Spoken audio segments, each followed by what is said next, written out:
Nay, pwede po kaming humingi po ng kaunting oras po para magdasal lamang po. Magdasal lamang. Ayun po, sa lahat po nakakita nito at sa lahat na nadaanan ng bidyong ito, maaari niyo po bang pakinggan niyo muna po ang ating dasal po upang magpasalamat po sa ating Diyos Ama nasa langit. Ama namin nasa langit, lubos po kami nagpapasalamat po sa kalakasan ng aming mga palad at aming mga paa na kumikilos po ng buhay po sa araw na ito.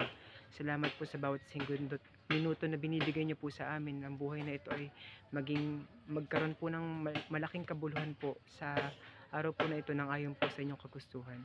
Naway kami magpatuloy na maging malakas po sa lahat ng aming ginagawa at ang aming layunin po at ang kagustuhan ay matupad po namin na ayon po sa inyong kagustuhan po, Ama. Hinihiling po namin, Ama, na sa lahat na nakakita na ito at sa bahay pong ito na sa amin po nagpatuloy ay dalangin po namin ang kasaganaan at kalakasan at pagpapatawad po sa bawat isa at pagmamahalan po sa lahat ng oras.